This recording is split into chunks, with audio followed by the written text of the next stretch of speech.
I learned the truth from a folded piece of paper that was never meant to touch my hands. And the wild part is this. It was not a love letter. It was not a lipstick-stained receipt.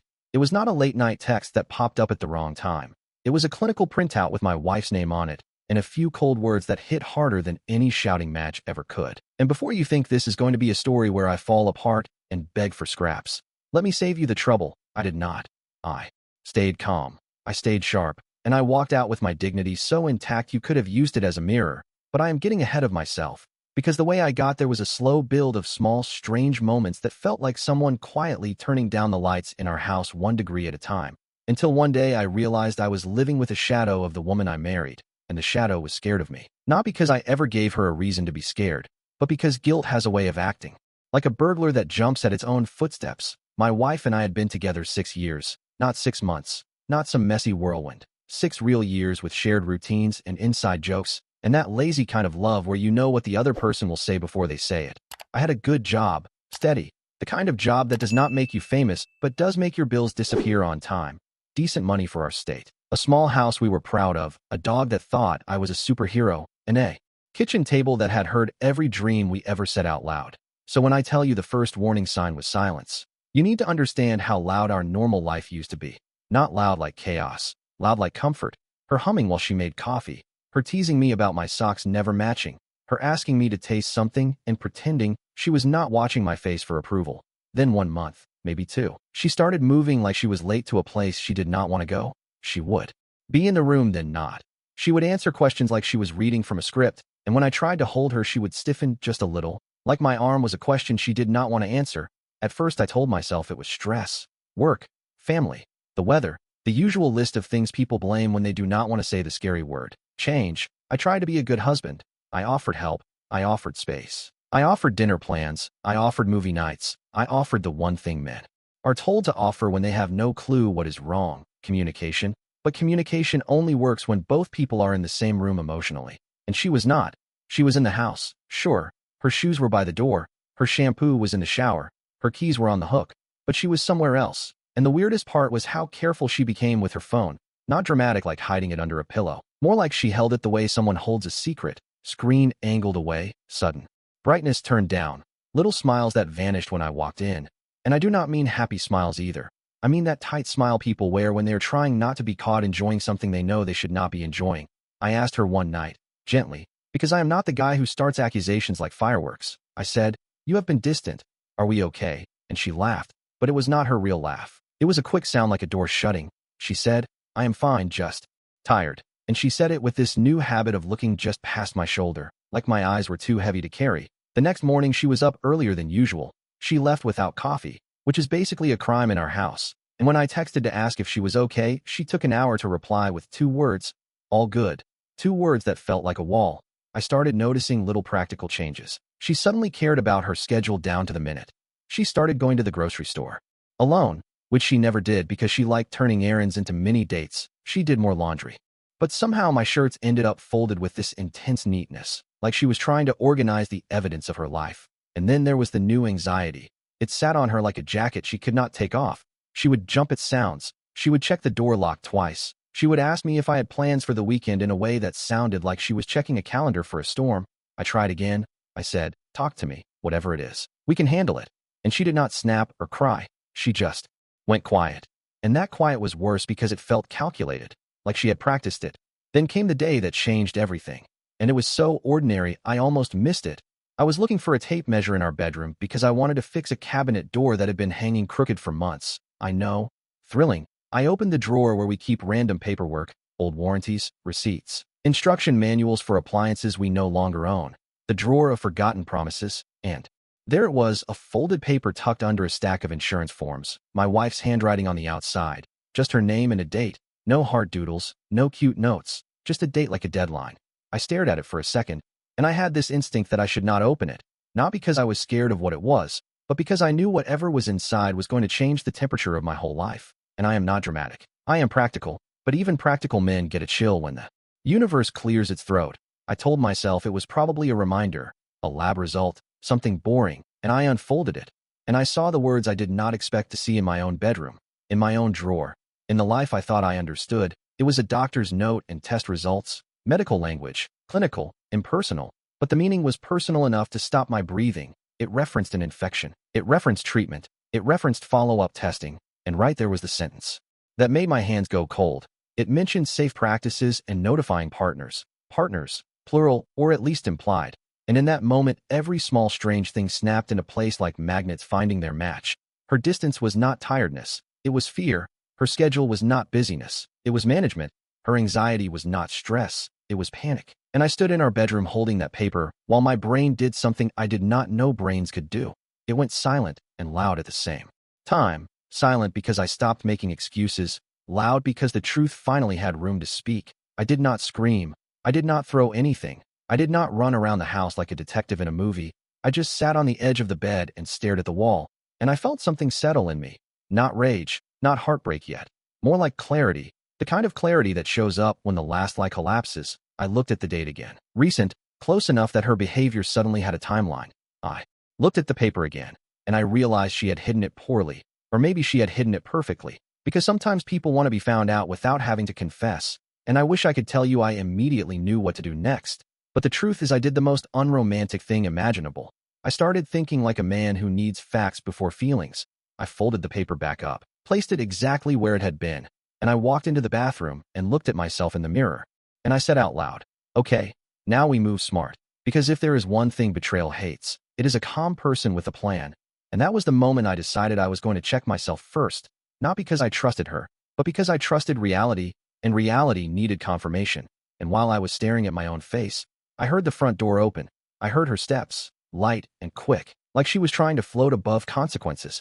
And I knew the next few days were going to reveal more than the last 6 years ever did. Because once you see the truth, everything else starts telling on itself. And that is where my story really begins, right before the hospital visit, right before the confrontation, right before the part where my wife would try to rewrite the ending, and I would refuse to be a character in her fantasy.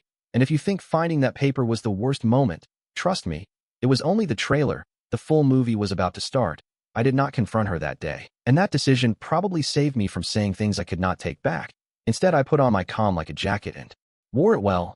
I kissed her on the cheek like everything was normal. She flinched just slightly, not enough to notice if you were not looking for it. But I was. Once you see the crack, you see the whole wall. I told her I had errands to run, which was true, just not the kind she would expect. The drive to the hospital felt longer than usual. Every red light felt personal. Every billboard felt sarcastic, like the world was advertising normal life, while mine was quietly being audited. I kept thinking how strange it was that the biggest betrayals do not arrive with noise. They arrive with paperwork. I checked in, filled out forms, sat in a chair that had probably held 1,000 other people with 1,000 different worries. And for the first time since finding that paper, I felt something close to fear. Not about her, about me. About the idea that someone else's choices could reach into my body without my permission. When the nurse called my name, I stood up steady, because panic does not help and denial does not heal. The tests were done. The waiting began. And waiting has a way of stretching time until your thoughts start tripping over each other. I replayed the last few months like a security tape. The late nights she said were work, the sudden gym visits, the way she showered immediately after coming home sometimes. Details that felt harmless before now rearranged themselves into a very different picture. And what hurt was not just the cheating, it was the planning, the effort, the energy she spent maintaining a second life while letting ours quietly starve. The doctor came back, spoke calmly, professionally, and told me everything was clear, no issues, no signs of infection, and I felt relief so sharp it almost made me dizzy. But relief does not erase betrayal. It just removes one layer of damage. I thanked him, walked out, sat in my car, and laughed once, a short dry laugh. Because the universe had just confirmed something important. I was going to walk out of this clean, in every sense of the word. When I got home, she was on the couch scrolling through her phone, pretending to be interested in something that clearly was not there anymore. I sat across from her and watched her for a moment.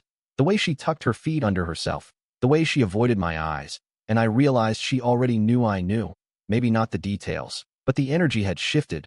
Guilt can smell awareness like smoke. I said her name, calmly, and she looked up like a kid. Called into the principal's office. I did not raise my voice. I did not insult her. I did not accuse her dramatically. I said I found the test results. And just like that, the air left the room. Her face went pale. Her mouth opened then closed. And then the tears came, fast and messy, like they had been waiting in line. She started talking all at once. Excuses layered on apologies, layered on explanations that contradicted each other. She said it was a mistake. She said it did not mean anything. She said she was lonely. She said she was scared to tell me. She said she loved me. She said it was only once. Then she said it was only a short time. And I noticed how the story kept adjusting itself to whatever she thought might work. I let her talk, not because I needed to hear it, but because I wanted to hear how far she would go. When she finally paused to breathe, I told her I had been tested and I was fine. And that sentence hit her harder than any insult could have, because it meant I was not panicking. I was deciding. I told her I was filing for divorce, not angrily, not emotionally, just factually, like I was stating the weather. She dropped to her knees, grabbed my hands, begged, promised therapy, promised transparency, promised a future where this would be a bad chapter we laugh about someday. And I gently took my hands back, stood up, and said something that surprised even me. I said, I believe you are sorry, but I do not believe in rebuilding a house on a foundation that cracked this quietly. And I walked to the bedroom, packed a bag, and she followed me talking, crying, bargaining. And I realized something important in that moment. She was fighting to keep her comfort, not to repair the damage she caused. When I reached the door, she asked me where I was going, and I said somewhere peaceful, and I left. I drove to my friend's place. The one friend who tells the truth even when it is uncomfortable. I told him everything, showed him the paperwork, explained the timeline, and he did not interrupt once. When I finished, he nodded and said, good, now we protect you. He knew a lawyer, a good one, calm, thorough, allergic to nonsense. And the next day we sat in an office with neutral walls and heavy chairs, and I started the process of officially ending a marriage I thought would last a lifetime. And if you think that was the end of the drama, you are wrong. Because once consequences appear, people reveal who they really are, and my wife was about to shift from regret to strategy. And that is when things got complicated, because she was not just afraid of losing me. She was afraid of losing the life my stability had built. And fear makes people creative. And in part 3, I will tell you how she tried to flip the narrative, how I almost laughed in a lawyer's office, and how the truth has a funny way of standing very still while lies exhaust themselves trying to dance around it. The first official letter arrived on a Tuesday morning. Plain envelope, no drama, and yet it carried more weight than any love note we had ever exchanged. My lawyer called it predictable. I called it impressive in the way a bad magic trick still requires effort. My wife was contesting the divorce terms, not the divorce itself, just the story around it. Suddenly she was not the woman who had cried on the floor begging for forgiveness. She was a strategist, and I learned very quickly that betrayal rarely ends quietly. It just changes outfits. She claimed emotional neglect. She hinted at instability. She suggested that our marriage had been breaking long before her choices, and reading those words felt like watching someone rewrite your biography while you were still alive. I was angry for about 5 minutes. Then I laughed, not because it was funny, but because it was desperate, and desperation has a smell you can detect even on paper. My lawyer leaned back, adjusted his glasses, and said something I will never forget. Truth does not need to rush. Lies do. And that became my mantra. While she was busy crafting a version of reality that made her choices look like consequences, I was busy gathering facts, timelines, records, messages, and that little folded paper that started it all, which suddenly became Exhibit A in the story she wished had never existed. She started calling me again, not crying this time, but calm, overly calm, the kind of calm that means a plan is forming. She asked if we could talk without lawyers, said she just wanted closure, said we owed each other that after 6 years, and I told her closure is something you give yourself, not something you negotiate, and I hung up. She then tried humor, sent me a message saying, remember when we promised to grow old together and argue about the thermostat? And I did not respond, because silence is a language too, and sometimes it says everything. The court date approached, and I noticed a shift in myself. I was not grieving anymore. I was observing, watching my own life like a case study in what happens when trust collapses without warning. Friends started picking sides, or at least revealing where they stood. Some asked me what I did wrong, which told me everything I needed to know about them. Others simply said I am sorry and meant it. Those are the ones you keep. My wife tried one last twist before the hearing. She suggested mediation and hinted that she might tell a different story in court if I did not agree. And that was the moment I felt something click into place. Not fear, not doubt, but certainty, because threats only work when you have something to hide. And I did not.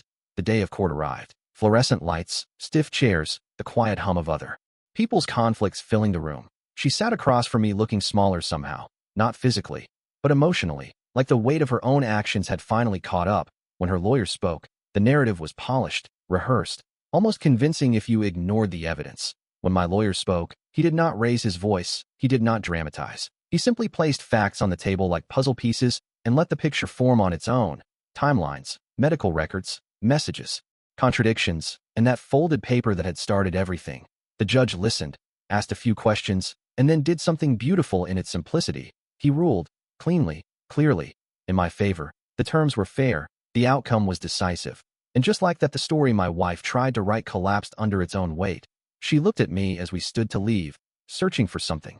Maybe anger, maybe regret, maybe forgiveness. But what she saw was something she did not expect. Peace, because by then I had already won the part that mattered most. I had walked away with my self-respect intact. Outside the courthouse, my friend clapped me on the shoulder and said, "You handled that like a professional adult." And I laughed because that might be the nicest insult I have ever received. But the story does not end with a court ruling, because healing does not follow legal timelines. And in part 4, I will tell you what happened when the dust settled, how she tried to come back one last time, and how I learned that moving forward is not about forgetting the past. It is about refusing to live there. And trust me, that lesson came with a twist I did not see coming. After the court ruling, life did not suddenly turn bright and cinematic. It got quiet, the kind of quiet that lets your thoughts stretch out and finally finish their sentences. I moved into a small rental across town, nothing fancy, but it was clean and honest and mine. The first night there I slept better than I had in months, not because I was happy yet, but because my nervous system was no longer waiting for the next surprise. I unpacked slowly, deliberately, like I was learning how to exist in a new version of my life. Mornings became simpler, coffee tasted stronger, silence felt less threatening. And then just when the calm started to feel real, she reached out again, not with apologies this time, but with nostalgia. She said she had been thinking about the early days, about road trips and dumb songs we used to sing, about the version of us that felt invincible. She said people make mistakes and grow, and that maybe this was her growing. I read the message twice and felt something unexpected, not temptation, but clarity, because growth does not require dragging someone back into the wreckage to prove you changed. I replied politely, briefly, and firmly. I wished her well and told her I was moving forward. And that was true, but moving forward does not mean the past stops knocking. Immediately, a week later, I ran into her sister at a grocery store, awkward smiles, polite questions, and then the comment that slipped out like an accident that was not really an accident. She said my wife was struggling and that I had always been her stability, like that was my role, like I had been a utility instead of a partner. And I realized something important in that aisle between cereal boxes and canned soup. I was never supposed to be a person in their story. I was supposed to be a structure. And when the structure left the building, they blamed the building for collapsing. That realization did not hurt. It freed me. I started doing things I had postponed for years. Joined a gym not to impress anyone but to burn off stress. Took a weekend trip alone just to prove I could. Reconnected with hobbies that had nothing to do with being a husband. And slowly my identity expanded again. Then came the twist I mentioned earlier, the one that made me stop and laugh at the timing of life. My wife tried to introduce her affair partner into her public life, and it did not go the way she imagined. Friends distanced themselves, questions surfaced, stories did not line up, and suddenly the charming mystery turned into a liability. I did not hear this from gossip. I heard it because she called me late one evening, voice tired, confidence gone, and said she finally understood what she lost. Not just me, but the version of herself that existed before she started lying. I listened quietly, and when she finished, I told her the truth she did not want but needed.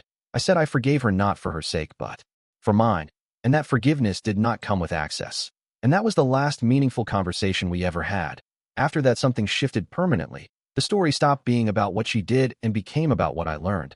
I learned that love without respect is just habit, that trust once broken does not owe anyone a second audition, and that walking away calmly is sometimes the loudest statement you can make. In part 5, I will tell you how my life began to rebuild in unexpected ways, how a chance conversation changed my perspective completely, and how sometimes the best revenge is not success or happiness, but peace so obvious it makes the past irrelevant. Rebuilding did not happen with a dramatic moment or a sudden realization. It happened quietly while I was not paying attention, one routine at a time, one choice at a time. I started saying yes to things I would have brushed off before. A coworker invited me to a trivia night. A neighbor asked if I wanted to join a weekend hiking group. My friend convinced me to take a short work trip I had been avoiding. None of it felt like healing while it was happening. It just felt like living. And that is how healing prefers to operate, unnoticed. The biggest change was internal. I stopped replaying conversations, stopped imagining alternate endings, stopped checking my phone for messages I knew would not come. My mind felt lighter, like someone had finally taken a heavy coat off my shoulders. Then one evening after trivia night, a stranger sat next to me at the bar, not flirtatious, not curious about my story, just conversational. We talked about useless facts and bad movie sequels, And at some point, he said something that stuck with me. He said people think closure is about answers, but it is really about acceptance. And I realized I already had mine. Not because she explained herself well, but because her actions explained everything. Later that week, my lawyer called to officially confirm everything was finalized. No loose ends, no surprises. And when I hung up, I did not feel victorious. I felt finished, which is a better feeling. Finished means you can put the book back on the shelf without wondering how it ends. My ex did try one more time indirectly. She sent a message through a mutual friend asking if I was truly happy, and I told the friend to pass along this answer. Happiness is not a destination, it is a byproduct of living honestly. After that, the messages stopped completely. Time passed, seasons changed, and I noticed something else. My standards had changed, not just for relationships, but for everything. I stopped over-explaining, stopped negotiating my boundaries, stopped accepting behavior that required excuses, and people responded to that energy. Work improved, friendships deepened. Even my dog seemed calmer, like he could sense the house no longer held tension. One afternoon, I ran into someone who knew both of us, and they said, "You seem different in a good way." And I smiled because I knew exactly what they meant. I was no longer bracing myself for disappointment. I was grounded, present, and comfortable with silence. And that is when I understood the real twist of this story. The betrayal did not break me. It revealed me. It stripped away complacency and showed me who I am when I choose myself without anger, without cruelty, without needing to prove anything. And in part 6, I will tell you about the unexpected moment when my past tried to test that growth one final time, and how I passed without even raising my voice. Because growth is quiet, and confidence does not need witnesses. The final test did not arrive with drama or urgency. It arrived disguised as coincidence. I was leaving work late one evening when I saw her car in the parking lot of a nearby cafe, a place we used to go together, and for a brief second muscle memory kicked in, the old reflex to avoid or engage or feel something sharp. But instead I felt curious, calm curiosity, the kind that proves distance has done its job. I went inside not to confront her, but because I genuinely wanted coffee, and life has a sense of humor like that. She saw me immediately, froze for half a second, then smiled in a way that felt rehearsed. We exchanged polite hellos like distant coworkers. She asked how I had been, and I told her the truth in the simplest way possible. Good, busy, steady. She nodded too many times and told me she was working on herself, reading books, going to therapy, learning lessons, and I believed her. Not because I needed to, but because it no longer mattered whether it was true. She then said something that revealed everything. She said, "I hope you know I never meant to hurt you." And I replied without thinking, "Intentions do not erase impact, but impact does not have to follow you forever." She looked at me like she was seeing me for the first time, not as a husband, not as a safety net, but as a man who had stepped fully out of her orbit. We talked for a few more minutes about neutral things, weather, work, nothing personal, and then I wished her well and walked out. No dramatic exit, no closure speech, just a clean ending. And as I sat in my car, I realized that was it. The test was passed because there was nothing left to prove. In that moment, I felt gratitude, not for what happened, but for who I became because of it. And in part 7, I will bring this story to its real conclusion, the part where everything comes together, the lesson, the quiet victory, and why I would not change a single decision I made, even the painful ones, because they led me exactly where I needed to be. The real ending of this story does not involve a new relationship or a dramatic success montage. It ends in a much quieter place. One morning months later, I was sitting on my porch with coffee watching the sun climb like it had nowhere else to be, and I realized something simple and powerful. My life felt aligned. Not perfect, not exciting in a headline way, but honest. I thought back to the man I was when I found that folded piece of paper, tense, confused, trying to solve a problem that was never his to fix, and I felt respect for him. Because he chose clarity over comfort, dignity over denial, and peace over pride. My ex faded into the background of my life the way old characters do when a story moves forward, not erased, just no longer relevant to the plot. I stopped defining my past by betrayal and started defining it by resilience, by the fact that I did not lose myself trying to save something that was already gone. People sometimes ask if I regret leaving so quickly, if I should have fought harder, and I always give the same answer. I fought exactly as hard as I needed to, for myself. Love should never require you to abandon your self-respect, and commitment does not mean tolerating betrayal quietly. The moral victory here is not that I won in court or walked away clean.